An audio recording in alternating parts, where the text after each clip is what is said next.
और घंटे की आकार की बेल घंटी को भी दबा दें ताकि हमारे नए वीडियो आपको लगातार मिलते रहें।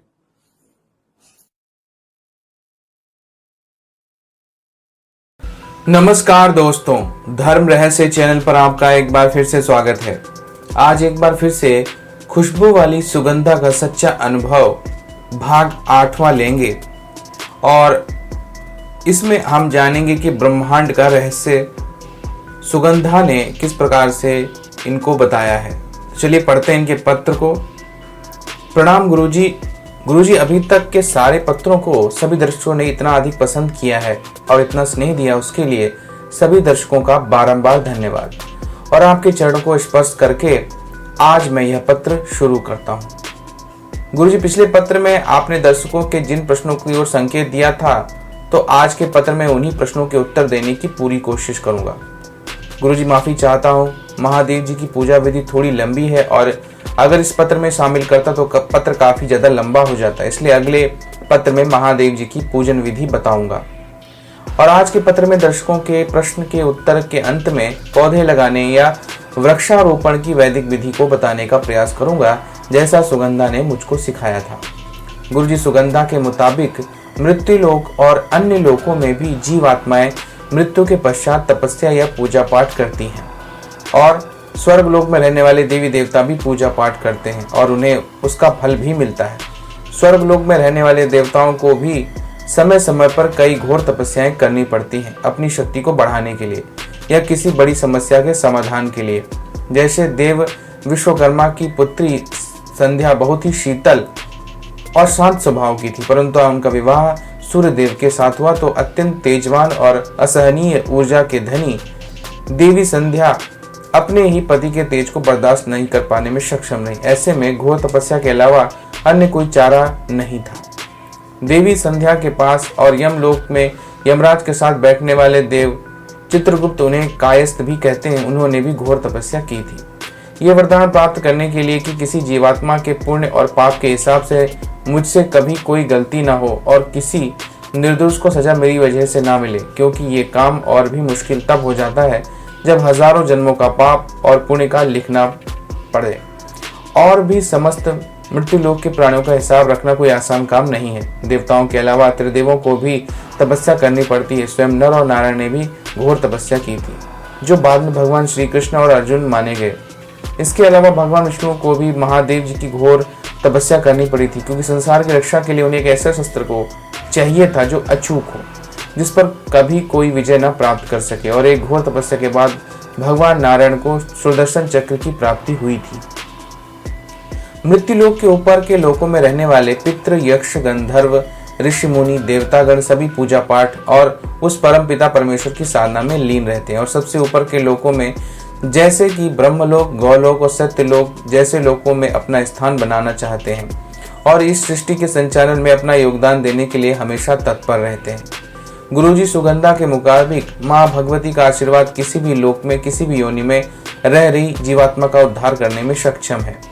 माँ भगवती ही जननी है और भू, भुआ और स्व इन्हीं तीन लोकों से त्रैलोक के होता है, जिसमें भूलोक, भूवरलोक और ग्रह और स्वर्ग लोक शामिल है। इन तीनों मंडलों को मिलाकर ही हम इसे ब्रह्मांड कह सकते हैं और माँ भगवती की शक्ति से ही इस ब्रह्मांड में जीवन पनपता है। शक्ति के बिना किसी ब्रह्मांड का निर्माण संभव नहीं है और न ही उसका पालन पोषण और विनाश भी बिना किसी शक्ति के संभव है। इसलिए जगत जननी माँ पार्वती का आशीर्वाद मुझ जैसी तुच्छ अप्सरा को भी देवी की उपाधि प्रदान करने में सक्षम है, ऐसा सुगंधा ने कहा। मेरी तपस्या से प्रसन्न होकर माता ने जब मुझे सौम्य रूप में दर्शन दिए, तब मैंने उनसे सिर्फ एक ही बात बोली थी कि मैं फिर से उन्हें प्राप्त करना चाहती हूँ, क्योंकि उनकी कोई गलती नहीं थी। एक तरफ तो धर्म था, दूसरी तरफ कर्तव्य। माता ऐसे संकट में वो जिस रास्ते को चुनते उन्हें फिर श्रापित किया ही जाता। माता, अगर उन्होंने धर्म विरुद्ध कोई कार्य किया हो तो शायद मैं उनका चेहरा कभी नहीं देखती, लेकिन आप ही जानती हैं माता कि उनका कोई दोष नहीं था। और तब माता ने मेरे आंसू पोंछकर मुझे पुत्री कहकर पुकारा और अपने सीने से लगाकर मुझे शांत करते हुए माता गौरी ने कहा कि तुझे जन्म किसी और ने दिया है, लेकिन तू आज से मेरी पुत्री है। अब और विलाप करने की आवश्यकता नहीं है। माता ने जिस तिथि, जिस नक्षत्र, जो समय मुझे बताया था, ठीक उसी समय आपका जन्म मनुष्य योनि में हुआ। मैं तब ध्यान में लीन स्वर्ग के पास ही एक ऋषि मुनियों के जन लोक में बैठी हुई थी, क्योंकि स्वर्ग लोक और गंधर्व लोक की चम मुझे रास नहीं आती थी आपके जाने के बाद। इसलिए जन लोक में रहकर मैंने तपस्या की और साधु संतों के इस ग्रह पर प्रकृति का रूप भी बहुत ही निर्मल, शीतल और स्वच्छ था, जो कि ध्यान लगाने के लिए सर्वोत्तम स्थान लगता था मुझे। और तभी ध्यान में मुझे किसी नवजात शिशु के रोने की आवाज आई, जो मृत्यु लोक से ही आ रही थी। और तुरंत मैंने मृत्यु लोक पहुंचकर आपके दर्शन दूर से किए और फिर धीरे धीरे आप बड़े होते गए और मुझे पहचानते गए। गुरुजी, मैंने सुगंधा से कहा, शुरुआत में तो मुझे बहुत डर लगता था आपसे। आपको बहुत बुरा लगता होगा ना, जब मैं भूत भूत कहकर चिल्ला दिया था और पूरा घर मैंने इकट्ठा कर लिया था। हाँ, थोड़ा बुरा लगा था। जिसके साथ जन्मों तक रही वही आज मुझसे डर रहा है। अगर माता के आशीर्वाद में मुझे संदेह कभी नहीं था। मुझे यकीन था कि एक दिन आप मुझे अवश्य पहचानेंगे। मैं चाहती थी कि आप मुझे खुद पहचाने और आपको खुद सब कुछ याद आ जाए, मगर माँ भगवती की सेविका शक्तियों ने आपको सब कुछ बता दिया मेरे बारे में, सुगंधा ने हंसते हुए कहा। गुरुजी, मैंने सुगंधा से पूछा कि आप माँ पार्वती की ही तपस्या क्यों की? आप माता लक्ष्मी, भगवान नारायण या महादेव जी की भी तपस्या कर सकती थी। तो सुगंधा ने हंसते हुए कहा, क्योंकि माँ पार्वती ने भी अपने पति देवाधिदेव महादेव को एक घोर तपस्या के बाद ही प्राप्त किया था। उस समय मेरी पीड़ा माता गौरी के सिवा शायद और कोई नहीं समझ सकता था, इसलिए मैंने गुरु अग्निदेव ने मुझे गौरी की तपस्या करने की आज्ञा दी। गुरुजी, मैंने सुगंधा से पूछा कि अगर तपस्या देवतागण भी कर सकते हैं तो फिर शास्त्रों में ऐसा क्यों लिखा है कि मनुष्य योनि ही एकमात्र उपाय है मोक्ष प्राप्ति का, और देवता भी तरसते हैं इस मनुष्य योनि के लिए? तो गुरुजी, सुगंधा ने मुझसे कहा कि शास्त्रों पुराणों में लिखी हुई बात आपको कभी संदेह नहीं करना चाहिए। ये बात बिल्कुल 100% सत्य है, क्योंकि 83,99,999 योनियों में एक भी योनि में जीवात्माओं के अंदर इतनी चेतना या इतनी समझ नहीं होती कि वो पुण्य कर्म करके मनुष्य योनि में को प्राप्त कर सके। इस सृष्टि के हर मनुष्य को भगवान का वो अमूल्य आशीर्वाद प्राप्त है, तभी वो मनुष्य योनि में है। भगवान ने सारी योनियों के चक्र से निकालकर मनुष्य जीवन आशीर्वाद रूप से प्रदान किया है। इसे यूं ही बर्बाद नहीं करना चाहिए। मोक्ष की प्राप्ति मनुष्य अगर चाहे तो बड़ी आसानी से प्राप्त कर सकता है। देवतागण तो कुछ समय के लिए तपस्या करके मात्र अपनी शक्तियां बढ़ा सकते हैं और किसी गंभीर समस्या का निवारण प्राप्त कर सकते हैं, या स्वर्ग लोक के आगे के लोकों को जैसे कि तप लोक और ब्रह्म लोक में अपना स्थान बना सकते हैं। परंतु मोक्ष की प्राप्ति की अपनी जिम्मेदारी और कर्तव्यों को त्याग कर संन्यास धारण नहीं कर सकते, परंतु मनुष्य ऐसा कर सकते हैं। मनुष्य संसार के भौतिक सुखों का त्याग कर सकते हैं और ममता, माया और मोह के बंधनों को मुक्त होकर संन्यास धारण कर सकते हैं। सर्वस्व जीवन भगवान के चरणों में अर्पित कर मोक्ष की प्राप्ति कर सकते हैं। गुरुजी, सुगंधा ने मुझसे कहा कि अगर माता चाहती तो आपको देव योनि पद फिर से दे सकती थी, मगर उन्होंने आपको मनुष्य जीवन दिया, आपको अंदाजा भी नहीं है। माँ ने आप पर कितना बड़ा आशीर्वाद दिया है। माँ भगवती ने आपको साक्षात परम धाम वैकुंठ और सदाशिव लोक कैलाश जाने का रास्ता प्रदान किया है, जहाँ पहुंचकर एक आत्मा की यात्रा हमेशा के लिए समाप्त हो सकती है। उसे फिर दोबारा जन्म या मृत्यु के काल चक्र में उलझना नहीं पड़ता। माँ भगवती का आशीर्वाद ही है, जहाँ मृत्यु लोक में लोग सुपारी चबाना नहीं छोड़ पाते, आपने एक दिन में ही मदिरा और धूम्रपान छोड़ दिया है। माता के आशीर्वाद के कारण ही आपका ब्रह्मचर्य दिनों दिन और अखंड और मजबूत होता जा रहा है। नहीं तो अब इस मृत्यु लोक में साधक 2 दिन भी ब्रह्मचर्य का पालन कठोरता के साथ नहीं कर पाते हैं। अपने ब्रह्मचर्य की अखंडता के कारण ही आप अपनी कुल देवी के दर्शन कर पाए, उनसे बात कर पाए हैं। योगिनी शक्तियों का आशीर्वाद और मार्गदर्शन भी आपने प्राप्त किया है। गुरुजी, मैंने सुगंधा से पूछा, क्या तपस्या मृत्यु के बाद बिना शरीर के भी की जा सकती है? तपस्या या साधना के लिए जो पूजन सामग्री इकट्ठा करनी पड़ती है, वो इस शरीर के खत्म हो जाने के बाद तो इंसान इकट्ठा नहीं कर सकता। तो क्या देवी देवता मृत्यु लोक में आकर किसी मनुष्य के शरीर को धारण करके तपस्या करते हैं? गुरुजी, सुगंधा ने मुझको बताया कि कभी भी कोई देवी शक्ति किसी निर्दोष स्त्री या पुरुष के शरीर का उपयोग अपने स्वार्थ या मनोरथ को पूरा करने के लिए नहीं करती।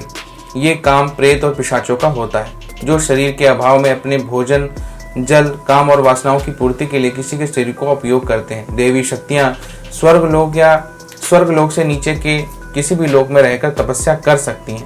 और रहा सवाल मृत्यु के पश्चात मनुष्यों की तपस्या करने का, तो हाँ, ऐसा संभव है, मगर उसमें एक शर्त होती है। मृत्यु लोक के पश्चात जीवात्मा अर्ची मार्ग या धूम्र मार्ग से यमलोक ले जाई गई हो, या यमलोक पहुंचने पर उस जीवात्मा का स्वागत पूर्व, पश्चिम या उत्तर के द्वार से किया गया हो। केवल तभी मृत्यु के पश्चात मृत्यु लोक में रहकर या किसी अन्य लोक में रहकर तपस्या और आराधना सूक्ष्म शरीर से की जा सकती है। मैंने सुगंधा से कहा, गुरुजी की सुगंधा मैं समझा नहीं। सुगंधा ने अपनी मीठी और मधुर आवाज में मुझसे कहा, गुरुजी मृत्यु के पश्चात सर्वप्रथम जीवात्मा यमलोक ले जाई जाती है, जो कि भूवर लोक के मंडल के दक्षिण दिशा की ओर स्थित है। मृत्यु लोक से यमलोक की दूरी लगभग 86,000 योजन की है। यमलोक की राजधानी संयमणि में कालित्री नाम के राजमहल में भगवान यमराज अपनी पत्नी धुओरना के साथ रहते हैं। इसी राजभवन में उनकी सभा में रखा हुआ उनका सिंहासन है, जिसका नाम विचार भू है, जिस पर विराजमान होकर धर्मराज पापियों को दंड देते हैं। मृत्यु के पश्चात जीवात्मा को कर्म के अनुसार 3 मार्गों से मृत्यु लोक के मंडल से बाहर निकाला जाता है। अर्ची मार्ग, धूम्र मार्ग, उत्पत्ति विनाश मार्ग। अर्ची ब्रह्म मार्ग जो है ब्रह्मलोक और देवलोक की यात्रा के लिए होता है। इसी मार्ग से यमलोक पहुंचने वाली जीवात्मा का स्वागत हीरे, पुखराज, मोतियों, नीलम से जड़ित पूर्व के द्वार से किया जाता है और अप्सरा, गंधर्व, विद्याधर तथा ब्रह्म ऋषि तथा देवताओं के पुरोहित इस द्वार पर स्वागत सत्कार के लिए खड़े जीवात्मा का इंतजार करते हैं। तो वही धूम्र मार्ग पितरलोक की यात्रा पर जीवात्मा को ले जाता है। इसी मार्ग से गई हुई जीवात्मा का स्वागत यमलोक में पश्चिम और उत्तर के द्वार से किया जाता है, जो विभिन्न प्रकार के रत्नों और स्वर्ण से बने हुए द्वार होते हैं। यहाँ स्वागत के लिए पितरलोक के पूज्य पितर, जनलोक के ऋषि मुनि तथा यक्षलोक के यक्ष स्वागत सत्कार के लिए खड़े जीवात्मा का इंतजार करते हैं। और तीसरा मार्ग पापियों के लिए होता है, जिन्होंने पूरे जीवन मदिरा और मांस का भक्षण किया है, जिन्होंने कभी स्त्री का सम्मान नहीं किया और हमेशा स्त्रियों को भोग की वस्तु के समान देखा है, जिन्होंने पराई स्त्री पर कुदृष्टि डाली है, जिन्होंने कभी माता पिता की सेवा नहीं की, जिन्होंने कभी दान नहीं दिया, और वो लोग भी जो ईश्वर को नहीं मानते, नास्तिक हैं। ऐसे सभी मनुष्यों को इसी मार्ग से यमलोक ले जाया जाना है, जिसका नाम उत्पत्ति विनाश मार्ग है। इस मार्ग पर सूर्यदेव का तेज और ज्वाला मार्ग पर चलना और मुश्किल बना देती है। रास्ते पर ना तो कोई सरोवर मिलता है, न ही विश्राम करने के लिए कोई छायादार वृक्ष। रास्ते पर नुकीले पत्थर और कीले बिछा दी जाती हैं और यमदूत जीवात्मा को घसीटते हुए उस मार्ग से ले जाते हैं और रास्ते भर उसके द्वारा किए गए पापों का वर्णन करते हुए जाते हैं। यमलोक पुरी के 16 गांव के शुरुआत में आसिफ वन नाम का एक जंगल भी पड़ता है, जहाँ की झाड़ियां और वनस्पतियों के पौधे के पत्ते तलवार की तरह तेज धार वाले होते हैं और यमदूत उन्हीं झाड़ियों से घसीटते हुए जीवात्मा को लेकर जाते हैं और जीवात्मा को लहूलुहान कर देते हैं। यमपुरी पहुंचने से पहले वैतरणी नदी को पार करना पड़ता है, जो कि रक्त और पीप से भरी हुई होती तथा उसमें रहने वाले नाना प्रकार के मांसभक्षी जीव पापी जीवात्मा के इंतजार में रहते हैं। इतने कष्ट झेलने के बाद आत्मा अपने सूक्ष्म शरीर में लगे घावों को देखते हुए तथा विलाप करते हुए यमलोक के दक्षिण द्वार पर पहुंचती है, जो कि लोहे का बना हुआ मानव कंकाल और हड्डियों से सुसज्जित होता है और द्वार पर जंगली भेड़िए शरीर के मांस नोचे के लिए तैयार खड़े रहते हैं। दक्षिण द्वार के आए हुए लोगों से यमराज मिलते हैं और चित्रगुप्त उस जीवात्मा के सभी पापों का वर्णन करते हैं कि कब, कितनी समय, किस तिथि को उसने कौन सा पाप किया था। उस जीवात्मा के किए हुए कर्मों के अनुसार धर्मराज उन्हें दंड सुनाते हैं। दंड रूप में उसको प्रेत या पिशाच योनि भी दी जाती है अथवा नरक के कष्ट भोगने के लिए यमदूतों को सौंप दिया जाता है। प्रेत योनि में रहकर साधना या पूजा पाठ नहीं किया जा सकता। केवल अपने कर्मों के माध्यम से पूर्व, उत्तर और पश्चिम के द्वार से निकलने पर ही साधना और तपस्या की जा सकती है। कर्म के अनुसार प्राप्त हुए लोक में रहकर या उसके आसपास के लोकों में रहकर भी तपस्या की जा सकती है। मृत्यु लोक में बद्रीनाथ धाम से लेकर कैलाश मानसरोवर तक कई ऐसे गुप्त स्थान हैं, गुप्त गुफाएं हैं, जहां आज भी प्राचीन ऋषिमुनि और सन्यासी सूक्ष्म रूप में विद्यमान है और ध्यान में लीन है। हालांकि इन सभी तपस्वियों का स्वागत यमलोक के उत्तर और पूर्व द्वार पर भी हुआ था, तो वो अगर चाहे तो स्वर्ग में रहकर भी ध्यान और समाधि लगा सकते थे, मगर वो अपने गुरु के बताए हुए स्थान को छोड़ना नहीं चाहते। उनके लिए वो गुप्त गुफाएं और पर्वत श्रृंखलाएं ही स्वर्ग हैं और योग्य साधकों को आज भी दर्शन देकर उनका मार्गदर्शन करते रहते हैं। तपस्या करने के लिए पूजन सामग्री से भी ज्यादा जरूरी है भगवान पर अटूट श्रद्धा और ध्यान, और ये दोनों नियम सूक्ष्म शरीर में रहकर निभाए जा सकते हैं। बिना किसी पार्थिव देह के भी तपस्या की जा सकती है। गुरुजी, मैंने सुगंधा से पूछा कि जैसे हम मनुष्य गुरु की शरण में जाकर साधना की विधि और पूजा पाठ करने के सही नियम सीखते हैं, परंतु हमारे मरने के बाद तो शरीर को जला दिया जाता है और शरीर के साथ हमारा दिमाग, जहाँ से यह सब जानकारी स्टोर थी, वो दिमाग भी जल जाता है। तो मरने के बाद हिमालय में सूक्ष्म रूप पर रहने वाले पितृलोक या स्वर्ग लोक में रहने वाले प्राचीन ऋषिमुनि पूजा पाठ कैसे करते हैं? क्या वो फिर से सब कुछ सीखते हैं मरने के बाद? सुगंधा ने मुस्कुराते हुए बड़ी शालीनता से मुझे कहा कि ऐसा नहीं होता। वो फिर से सब कुछ नहीं सीखते, उन्हें सब याद रहता है। शरीर कई प्रकार के होते हैं। जब मैं आपको कुंडली शक्ति के बारे में बताऊंगी, तब आपको सभी प्रकार के शरीर और चक्रों के बारे में और उनकी शक्तियों के बारे में विस्तार से बताऊंगी। अभी ये जानकारियां आपके लिए किसी काम की नहीं है। पहले आप अपने ध्यान को और गहराई और मजबूती से लगाना सीखिए। लेकिन मेरे बार बार जिद करने पर सुगंधा ने सूक्ष्म शरीर के बारे में जानकारी दी मुझको। गुरुजी, सुगंधा ने बताया कि 5 ज्ञानेंद्रिया, 5 कर्मेंद्रिया, मन, बुद्धि, अहंकार, 5 सूक्ष्म भूत, इन 18 तत्वों के समुदाय को सूक्ष्म शरीर कहते हैं। आपस सूक्ष्म शरीर का वाचक है तथा सूक्ष्म शरीर आपस, तेजस और पृथ्वी तीनों से मिश्रण से बना है, किंतु आपस की अधिकता होने के कारण सूक्ष्म शरीर में आपस की अधीनता मानी जाती है। मनुष्य की मृत्यु के पश्चात मुख्य प्राण अपने सूक्ष्म शरीर को लेकर दूसरी देह में प्रवेश करता है। मैंने हैरान होकर सुगंधा से पूछा, गुरुजी, की इसका मतलब कि मेरे श्रापित होने के बाद आज तक मेरा सूक्ष्म शरीर मेरी आत्मा के साथ ही है? सुगंधा ने कहा, बिल्कुल सही। स्थूल शरीर और औदारिक शरीर ही नष्ट होते हैं, परंतु सूक्ष्म शरीर आत्मा का ही एक हिस्सा है। इसी शरीर में आत्मा निवास करती है और ये शरीर कभी नहीं मिटता। चाहे आत्मा अनंत काल तक जन्म लेती रहे, उसका सूक्ष्म शरीर उसके साथ ही गमन करता है। ये सभी शरीरों में सबसे शक्तिशाली शरीर है और सूक्ष्म शरीर के अंदर कई प्रकार के शरीर होते हैं जो सोई हुई अवस्था में रहते हैं और इनको ध्यान से माध्यम से जागृत किया जा सकता है। सूक्ष्म शरीर के अंदर वैकृतिक शरीर, यही शरीर देवताओं का होता है। आहारक शरीर, तेजस शरीर, और तेजस शरीर के भी 2 भाग होते हैं।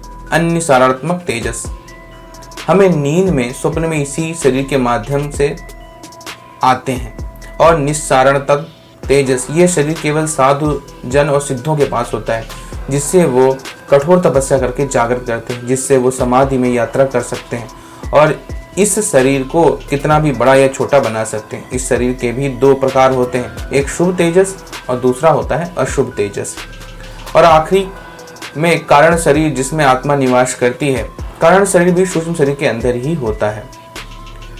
गुरुजी, सुगंधा ने बताया कि इन सभी शरीरों को ध्यान के द्वारा जागृत किया जा सकता है और सभी चक्रों को, यानी मूलाधार से लेकर सहस्त्रार चक्र तक सारे चक्र खुलने के बाद मनुष्य की कुंडलिनी शक्ति जागृत हो जाती है और मनुष्य फिर साधारण मनुष्य नहीं अपितु देवता बन जाता है और इसी मृत्यु लोक में देव योनि को प्राप्त कर लेता है, अर्थात देवताओं के समान परम ज्ञानी और पूजनीय हो जाता है।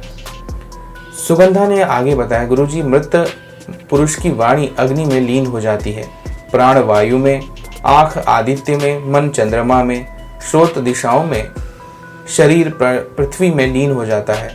मेरे सर पर हाथ फेरते हुए सुगंधा ने मुझसे कहा कि इंद्रियां, मन, प्राण, देखने सुनने की क्षमता का प्रकृति में लय होना का अर्थ एक माया मात्र है। इसका सही अर्थ यह है कि ये सब पदार्थों के समान गुण वाले, इनका वास्तव में लय नहीं होता। ये सूक्ष्म शरीर के रूप में जीवात्मा के साथ आगे गमन करते हैं। सुगंधा ने मुझको बताया, गुरुजी की पुराणों में भी ऐसी कहानियां प्रेतों के बारे में हैं, जब प्रेत और पिशाच किसी सिद्ध योगी या धर्मात्मा के सामने प्रकट होकर अपने बुरे कर्मों के कारण हुई अपनी दुर्दशा को सुनाते हैं और मदद की गुहार लगाते हैं।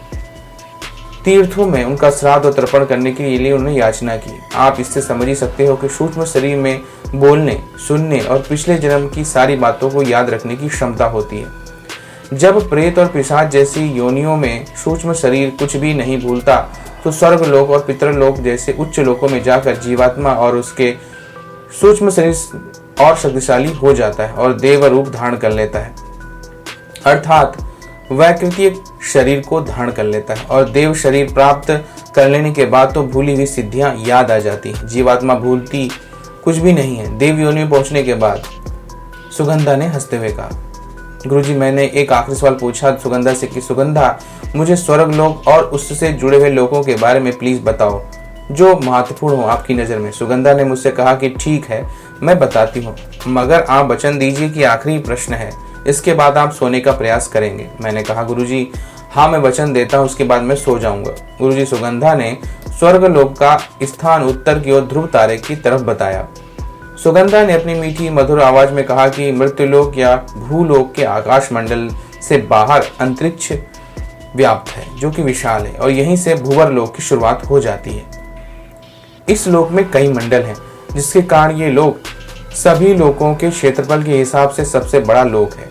मृत्यु लोक के सबसे करीब लगभग 30,000 योजन की दूरी में चंद्रलोक स्थित है तथा उसके आगे सौर मंडल के सभी ग्रह 3 लाख योजन में स्थित है, जहां मनुष्य इस पार्थिव शरीर में एक क्षण भी जीवित नहीं रह सकता। सूक्ष्म शरीर या देव शरीर को जागृत या धारण करके ही वहां जाया जा सकता है, जो या तो मृत्यु के पश्चात संभव है या अत्यंत कठोर तपस्या करके। गुरुजी, सुगंधा ने आगे बताया कि सौर मंडल के ग्रहों को पार करने के बाद अगला पड़ाव नक्षत्र लोक होता है, जहां विभिन्न प्रकार के लोग हैं। इन्हीं लोकों में सप्तऋषि मंडल भी स्थित है, जहां सप्तऋषि गण आज भी अपने सूक्ष्म शरीर में ध्यान में लीन है, विराजमान है, जिनके नाम क्रमशः है मरीच, अत्रि, अंगिरा, पुलत्स्य, पुलह, कृत और वशिष्ठ। इनके साथ नक्षत्र से जुड़े देवता गण यहाँ पर निवास करते हैं तथा प्रभु की भक्ति में लीन रहते हैं। उसके बाद आता है ध्रुव लोक। गुरुजी, लोकों की दूरी को मैंने किलोमीटर में बदल दिया है ताकि दर्शकों को समझने में कोई परेशानी ना हो, क्योंकि सुगंधा को दूरी बताने की इकाई वैदिक और संस्कृत में है, जहां वो योजन और महायोजन जैसे शब्दों का प्रयोग करती है। सुगंधा के मुताबिक मृत्युलोक से ध्रुव लोक की दूरी 4 पद्म 10 नील 40 खरब किलोमीटर है, अर्थात 4 के आगे 15 शून्य लगाओ।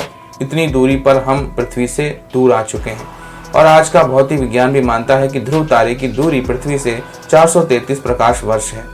अगर हम इसे किलोमीटर में बदले तो हमें लगभग इतनी ही दूरी प्राप्त होगी। गुरुजी, सुगंधा ने आगे बताया कि ध्रुव लोक ही स्वर्ग लोक का द्वार है। इस लोक के आगे से स्वर्ग लोक की सीमाएं शुरू होती हैं तथा ध्रुव लोक में भी देवताओं की सहायक शक्तियां निवास करती हैं। ध्रुव लोक के भीतर ही चित्रलोक में स्थित है, जहां देव चित्रगुप्त निवास करते हैं, जो कि यमराज के मुंशी हैं।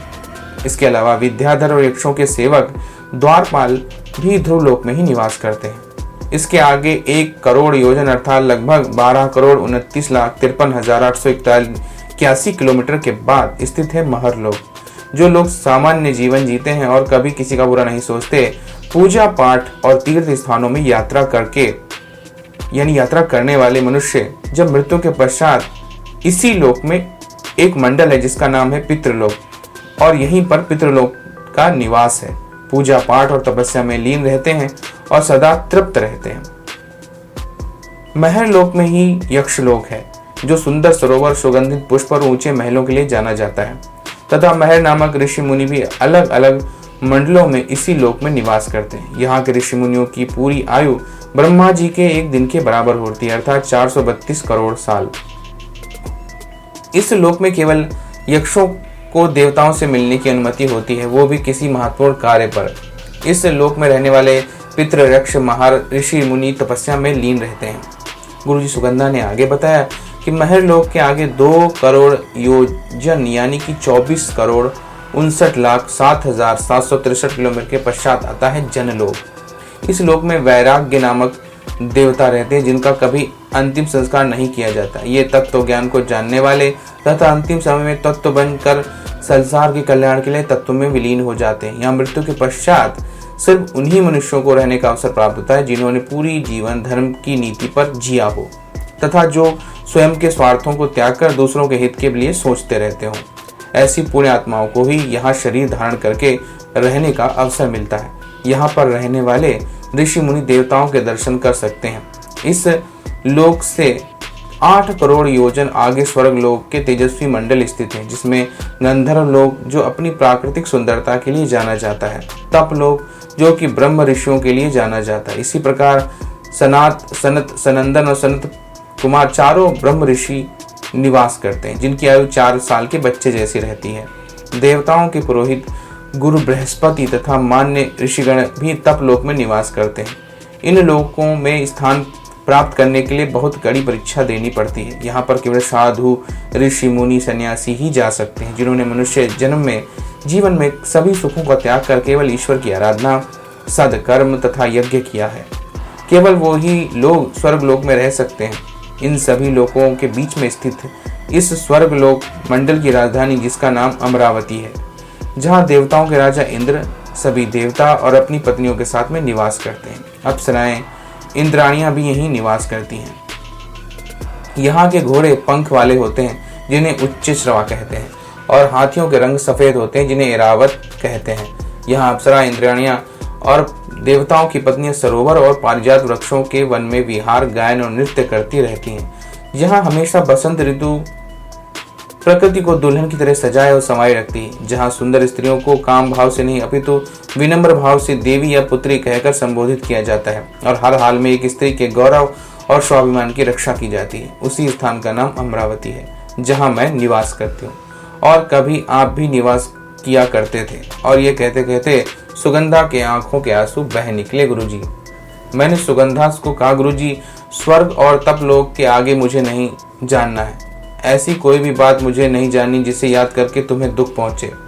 लेकिन सुगंधा ने अपने आंसू पोंछते हुए मुझसे कहा, ठीक, मैं ठीक हूँ, आगे लिखिए बस आप। बस कुछ याद आ गया, इसलिए आंसुओं को रोक नहीं पाई। तपलोक के बाद लगभग 12 करोड़ योजन यानी कि 1,47,54,46,590 किलोमीटर आगे है ब्रह्मलोक।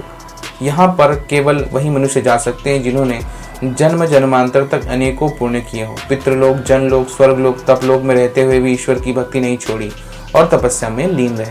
और अंतिम सत्य, ईश्वर को पाने की चाह रखने वाले इस लोक में निवास करते हैं। स्वयं देवर्षि नारद जी का निवास स्थान भी इसी लोक में है। इसी लोक में ब्रह्मा जी श्वेतवर्णी माँ सरस्वती के साथ निवास करते हैं। इस स्थान पर आते जाते काल यानी समय बिल्कुल शून्य सा हो जाता है। इस मंडल में रहने वाले ऋषि मुनि भी तपस्या और साधना में लीन रहते हैं।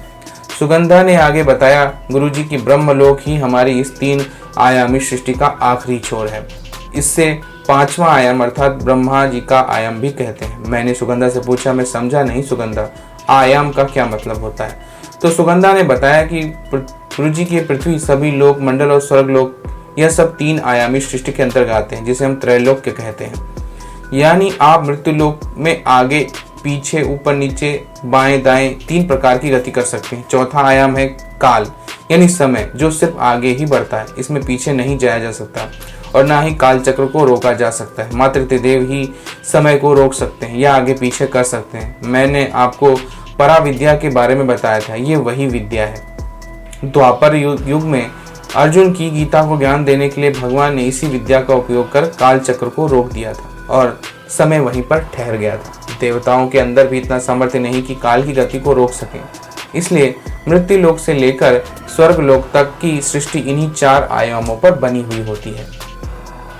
तब मुझे समझ में आया, गुरुजी की सुगंधा डायमेंशन की बात करी और हमारी पृथ्वी में भी 3 डायमेंशन ही है। चौथा डायमेंशन टाइम है और ब्रह्मांड का निर्माण जिन ब्रह्मा ने किया है वो 5वें आयाम में रहते हैं। ये बात कई देशों के स्पेस एजेंसियां भी मान चुकी हैं कि बिग बैंग जिससे हमारा अंतरिक्ष, सौरमंडल और पृथ्वी बने, वो बिग बैंग किसी और डायमेंशन में हुआ होगा, क्योंकि बिग बैंग से पहले तो ये अंतरिक्ष था ही नहीं, ये तो बिग बैंग के बाद बना है। तो सवाल ये था कि आखिर वो विस्फोट किस डायमेंशन में हुआ होगा जिसके बाद इस अंतरिक्ष का निर्माण हुआ। और सुगंधा ने मुझे बता दिया कि वो 5वां आयाम ब्रह्म आयाम है, जहां से इस पूरे अंतरिक्ष का निर्माण हुआ है। सुगंधा ने बताया, गुरुजी की इसी 5वें आयाम में कई ब्रह्मांड उत्पन्न होते हैं। कुछ ब्रह्मांड अभी भी बन रहे हैं, उनमें जीवन की शुरुआत अभी नहीं हुई। कुछ ब्रह्मांड अपनी आयु पूरी कर चुके हैं और महादेव के द्वारा उनका विनाश होना शुरू हो चुका है। हर ब्रह्मांड की रचना ब्रह्मदेव स्वयं करते हैं। इस स्थान पर पहुंचकर चारों तरफ अलग अलग ब्रह्मांड दिखाई देते हैं और शायद गुरुजी इसी को साइंस की भाषा में हम मल्टीपल यूनिवर्स कहते हैं।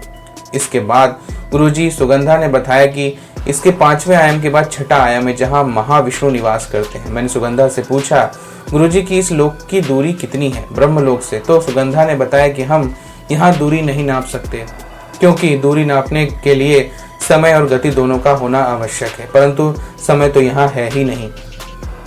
ऐसे में हम इन मंडलों को लोक न कहकर संपूर्ण आयाम कहते हैं। भगवान महाविष्णु के भी 3 रूप हैं, महा, गर्भोदकस्य और कसीरोधकस्य, जिसमें महाविष्णु तत्व निर्माण करते हैं। इससे इन 5 आयामों का निर्माण होता है। इसे ही महातत्व कहा जाता है। गर्भोदकस से विष्णु हर ब्रह्मांड का निर्माण करवाते हैं और उन्हीं से ब्रह्मा का जन्म होता है। उसी के बाद कसीरोधकस से विष्णु जो हमारी 3 आयामी सृष्टि के हर तत्व और परमाणु में विलीन है। इसके बाद आता है 7वां आयाम, जिसे सत्य आयाम या ब्रह्म ज्योति भी कहते हैं। इसी आयाम से वेद उत्पन्न हुए हैं। वेदों को में लिखा हुआ ज्ञान इसी आयाम से अवतरित हुआ है। वेदों का अध्ययन देवता भी करते हैं, मैं भी करती हूँ। इसके अलावा जब योगी गहना साधना करते हैं तो इसी आयाम को महसूस करते हैं। इसके बाद आता है 8वां आयाम, जिसे हम कैलाश कहते हैं। इस आयाम में भगवान शिव अपने भौतिक शरीर में निवास करते हैं, माँ भगवती के साथ में। उनका काम ही सभी 7 आयामों संतुलन बनाए रखना होता है। यही स्थान मोक्ष का द्वार है। इस स्थान पर पहुंचकर मनुष्य जीवन और मरण के चक्र से बाहर हो जाता है। गुरुजी इसके बाद सुगंधा ने बताया कि इसके बाद आता है 9वां आयाम, जिसे कहते हैं वैकुंठ। इसी आयाम में नारायण निवास करते हैं, जो हर आयाम को चलाए रखते हैं। मोक्ष प्राप्त करने का अर्थ है मनुष्य का इसी आयाम में आकर भगवान में समा जाना। मोक्ष प्राप्ति पर हर आत्मा शून्य होकर इस आयाम में लीन हो जाती है। इस आयाम में बोध भी खत्म हो जाता है। हर आयाम इसी से बना है। यही आयाम निर्माण का स्रोत है। मैंने सुगंधा से पूछा, गुरुजी जो भगवान नारायण की पूजा बताई थी तुमने, तो वो इसी वैकुंठ की पूजा है? सुगंधा ने कहा, वो इसी वैकुंठ की पूजा है। इसके बाद 10वां आयाम यानी अनंत आयाम, जहाँ परम सत्य परमात्मा का निवास स्थान है। इस पूरे आयाम को हम आयाम न कहकर हम सत्य परमात्मा भी कह सकते हैं। अलग अलग पंथ के लोग इन्हें अलग अलग नामों से पुकारते हैं। इन्हें ही निराकार अनंत सदाशिव कहा जाता है। इन्हें ही सत्य विष्णु भी कहा जाता है और इन्हें ही आदि पराशक्ति माता या त्रिदेव जननी भी कहा जाता है। अलग अलग नामों से लोग इन्हें बुलाते हैं। इन्हीं का अंश सभी 84 आयामों में अपना कार्य कर रहा है। सुगंधा ने बताया, गुरुजी की 20 आयाम ऐसे हैं जहाँ के कुछ ब्रह्मांड अब नष्ट होने वाले हैं, क्योंकि उनकी आयु पूरी हो चुकी है और अभी कुछ बन रहे हैं। उनमें से जीवन ठीक से पनपा भी नहीं है। बाकी के 64 आयामों में जीवन मौजूद है और गतिशील है। सुगंधा ने कहा, गुरुजी आपने जिद की थी जानने की, तो 10 महत्वपूर्ण आयाम मैंने बता दिए हैं आपको। इन्हीं 10 आयामों के बीच बाकी के आयाम भी मौजूद हैं। जब मैं सृष्टि की उत्पत्ति और देवों की उत्पत्ति के बारे में बताऊंगी आपको, तब बाकी आयामों के बारे में भी बता दूंगी। अब आपको सोना चाहिए, बहुत रात्रि हो चुकी है। ऐसा कहकर सुगंधा ने मेरी डायरी मुझसे छीन ली और टेबल पर रख दिया उसको, और मुझे फिर से सोना पड़ा। गुरुजी दर्शकों ने जो भी प्रश्न किए थे, जैसे तपस्या स्वर्ग में नहीं की जा सकती, या सुगंधा ने तपस्या क्या किसी स्त्री के शरीर को धारण करके या जन्म लेकर या मृत्यु लोक में की, मुझे उम्मीद है कि दर्शकों को उनके प्रश्नों के उत्तर मिल गए होंगे। गुरुजी अंत में गुरुजी पौधा लगाने की विधि, जो कि दर्शक चाहे तो गमले में, किसी उद्यान में या अपने घरों पे भी लगा सकते हैं। ये विधि इसलिए बता रहा हूँ क्योंकि आज के पत्र में यमलोक के आसिफ वन का जिक्र आया था, जहाँ के पौधों के पत्ते तेज धार तलवार की तरह होते हैं और जीवात्मा को बहुत पीड़ा देते हैं। सुगंधा के मुताबिक जो मनुष्य जीवन में कई वृक्ष लगाता है, उसे आसिफ वन पहुंचने पर उन पत्तों की जगह मुलायम और सुगंधित पुष्प अपने आप खिल जाते हैं और जीवात्मा को कोई पीड़ा नहीं होती। इससे ये भी हमें जानने को मिलता है कि इस कर्म लोक में किया हुआ कोई भी पवित्र कर्म कभी खाली नहीं जाता। उसका अच्छा परिणाम एक ना एक दिन जरूर मिलता है। गुरुजी सुगंधा ने अपनी मीठी और मधुर आवाज में मुझसे कहा था कि पौधे लगाने से भोग और मोक्ष प्रदान होता है।